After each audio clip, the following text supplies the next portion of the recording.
Making easier the lives of people is a core of every innovation and inventions in the science and technology realm. Science and technology become a forerunner of development. It became a part and parcel of every human endeavor and activities. Certainly, none of the countries in around the world is in isolation from these science and technological touch. Given that since a human civilization where humans had always endeavored for the making a things easier, task is simplified. In this journey, science and technological development always supported the idea of easy and simplification. Certainly, India post independence, soon the leaders and responsible authorities realized that the science and technology is one of the domain where country needs to progress in the higher level. To realize this idea and vision, in 1971, where Ministry of Science and Technology and Department of Science and Technology that formed. So journey started even rather earlier, when second 5-year plan, wherein the focus and push for the heavy industrializations were also rolled out. But meanwhile, India became a cursed nation. Why? Because most of the brightest minds and brain that became drained. Our IITs and IIMs, wherein a lot of bright minds were produced, that became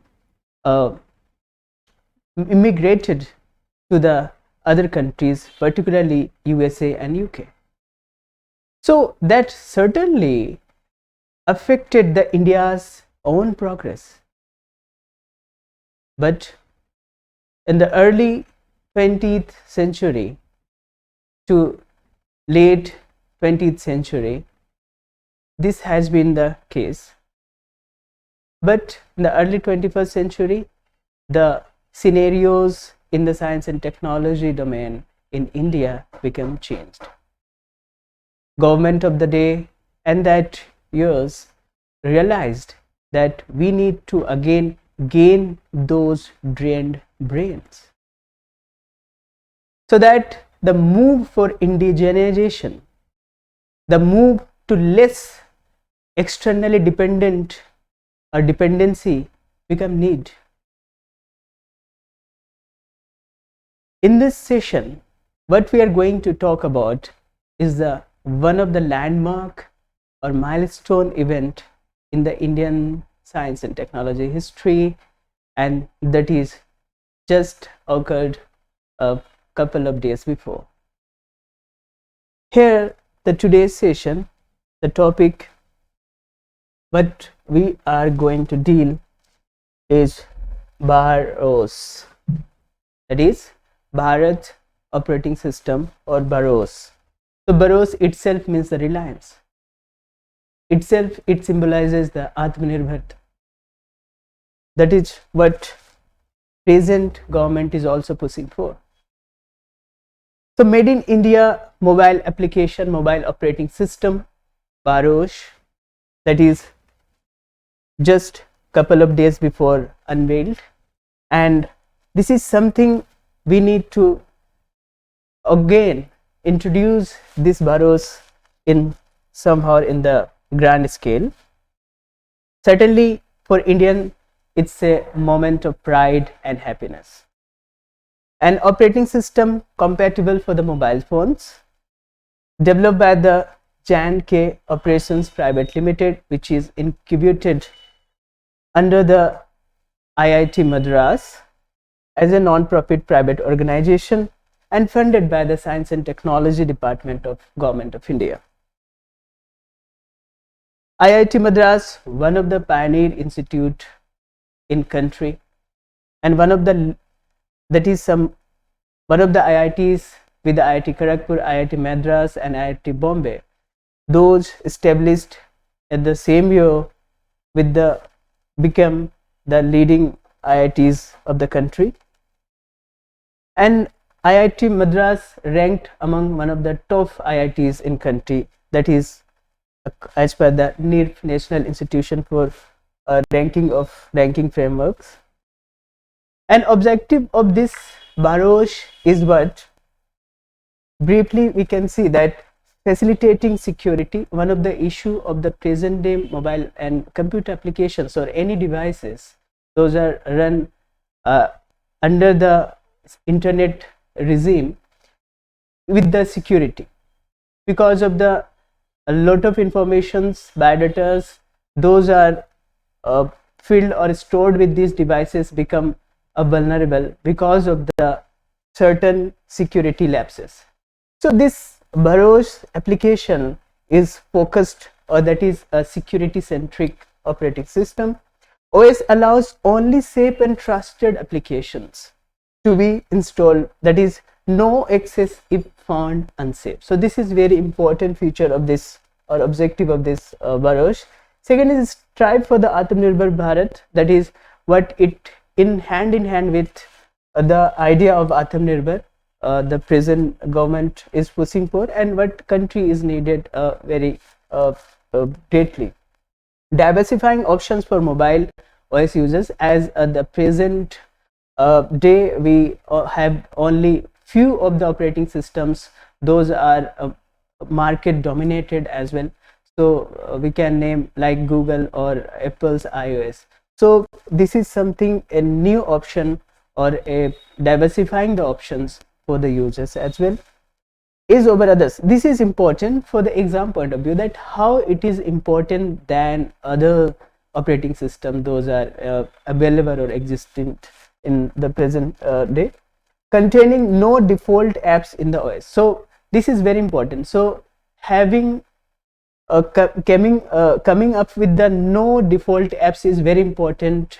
That idea or that is a feature of this BharOS operating system. So this is the users have to choose the applications as per their need and desire. So this is important. So it's giving a full option to the user for the any application softwares.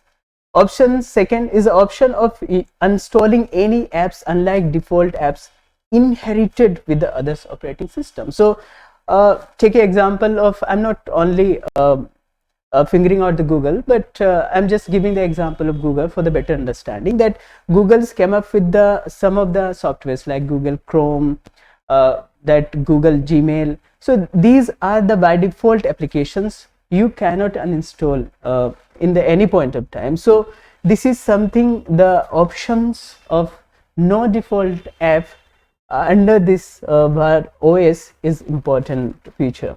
Resolving drawbacks of memory consumption as default apps. This is something very obvious thing.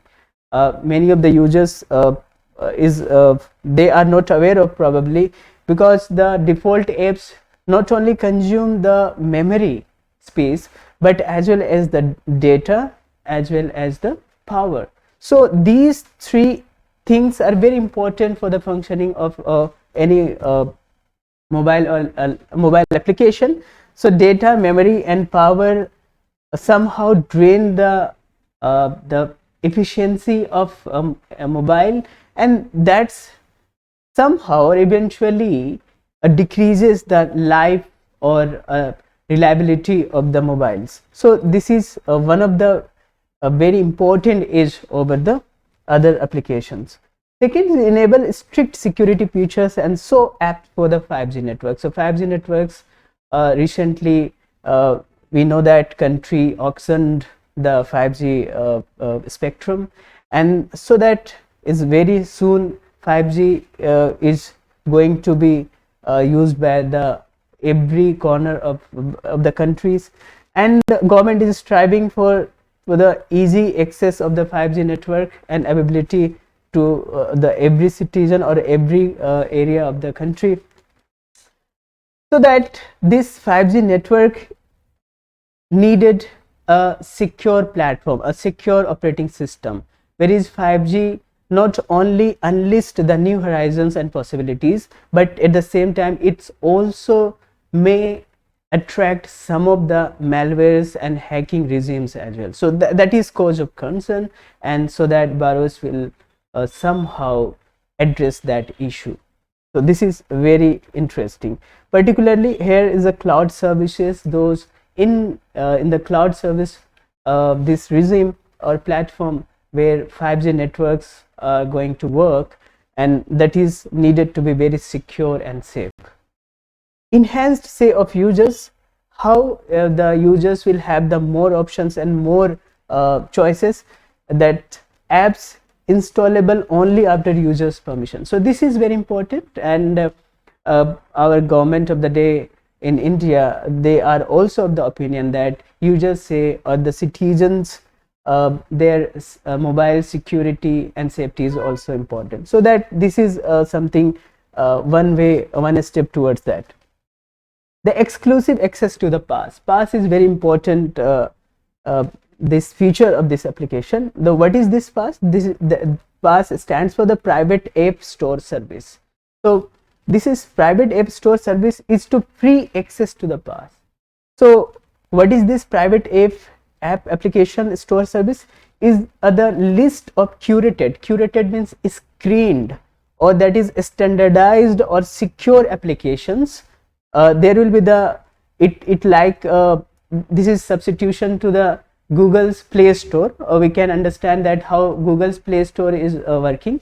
So similar fashion, pass is the stores the list of the applications, but those are secured and those are curated. So that is to serve the interest of the users, and screen beforehand for the for any malware, password protections, or any hacking issues. So these all are under the screened, and then only after they will be listed in this pass platform or the private app store service under the OS, BharOS. How this BharOS could be realized? So the entire this BharOS is realized launched under the NMICPS. So what is NMICPS? This is important for the exam point of view. The National Mission on Interdisciplinary Cyber Physical System. So this J&K Limited launched the app under the NMICPS. So NMICPS is National Mission on Interdisciplinary Cyber Physical System. So this is the mission. In the year 2018, government envisaged this particular mission under the Department of Science and Technology, which is given also a authority to govern the entire mission. And this is something aiming with three major aims: the making India a leading player in the CPS technology, one; second, the achieve translation of that cyber physical systems technology for societal commercial use and nurture startups; and third aim is produce next generation technocrats in CPC technologies. So these are the three major aims, or three aims under the National Mission or Interdisciplinary Cyber Physical System. So here obviously question comes in mind is, what is cyber physical system? So this is important to understand that cyber physical system is a integrated system of what? The sensors, the computers or computation control, and networks. So three things are important: sensors, computer networks, and that computer systems and networks. So these three things are integrated in a one system form, and that into the physical objects means these will be connected with the any physical objects where any systems to function as per this CPC. So, and that may be the any infrastructure, maybe any college, any railway station, any airport, or connecting them to, or any like any highways. Like recently government launched the advanced national highway monitoring system or traffic monitoring system. So these all will be integrated under the that can be integrated by this idea of cyber physical system. So cyber is somewhere the virtual controlling world and systems, and the physical are the infrastructure, maybe any public building, roads, or any maybe any office or any public sector undertakings. So these will be integrated, and they will work. So sensors will tell to sense the any fluctuation, variation, or any inputs. The sensor will be used, and then computation system will check as per the logics and the application softwares. And the second thing, that is a network that will connect to everything, the every responsible authorities and their computer system, so that they can get the idea of any real-time changes or real-time need of any infrastructure. That may be the road traffic system, that may be the ISRO's communication systems, or that may be the any systems, for example, and these will work according to that. Now, what are the potential services or potential application of these CPC systems, cyber physical systems? Is a driverless car, that is very much in the news, we all know. Monitoring health conditions of the any area, that may be like in the COVID era, we monitored, country tried to monitor somehow the spread prevalence and new incidences of what we say the COVID. So that can be more easily monitored by these CPC systems in the near future. So improving agriculture practices, so like any farmers where need any crops to be harvested, any crops to be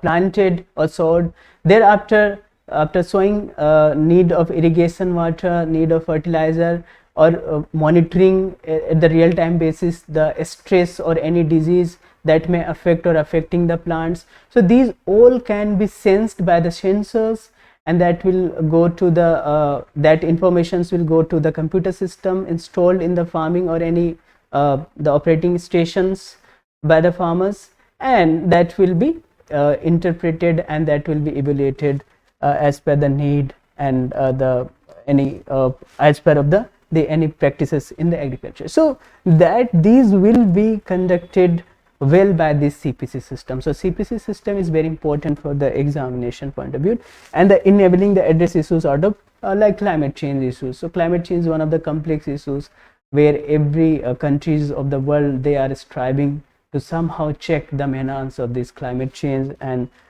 to adapt and mitigate these issues of climate change, those that are arising out of this. So this is something where these are the domains where this CPC system will be very important. So this is important, and government is, that's why envisaged this idea in the year 2018. 25 technology innovations hubs, those are in India as per this this national mission on cyber physical systems, and these are like IIT Kanpur, IIT Jodhpur, that IIT ISM Dhanbad, IIT BHU, IIT Palakkad, ISC Bangalore, IIT Guwahati, IIT Mandi, these IIT Delhi, these are the 25 major technology institutions, science and technology institutions. Most of them are the IITs, and where these kind of as we know that BharOS developed under the IIT Madras supervision and the assistance, and possibly in the near coming days, and we will have more and more indigenous tools, technologies of the science and technology, and that will also maybe I hope very much that they will come up. So obviously the fruits of these ideas and the efforts will certainly come at some point of time in the coming days. Now with this the discussion on BharOS can be concluded by this the Peter F. Drucker, one of the Austrian American educator and philosopher and that management expert. He quoted, I quote that if you want something new, you have to stop doing something old. So this is something to this idea, or this quote of Peter F. Drucker is hinting, or he's giving insight, or that idea where that if we have to become a new, we have to shed something old. So obviously science and technology is something where always the scope of innovation and inventions are there, and ideas like industry 4.0, which is somewhere which is cyber and physical, these domains and systems need to be integrated, as we have seen recently. But at the same time, countries like India, wherein a lot of working age population, and the average age of the countries today is about 29 years, and about more than half of the population is below 35 years, or they are of the working age population. So we had at the same time also to tap or harness that demographic dividend. At the same time, skilling and their education is also need to be made sure. So certainly our institutions are working for that, and government's budget and government's support is also crucial in this point of time. And I hope in coming together these all different stakeholders, as well as government support at this point of time, is going to be a vital for the country's development. And certainly it will give not only push for that idea of Atmanirbhar, but certainly countries that old distinction that India is one of the externally dependent in technological realms country, and to marching towards the technologically independent and exporting country, more important, is something of vision, and that will be certainly realized. With this, I thank you all.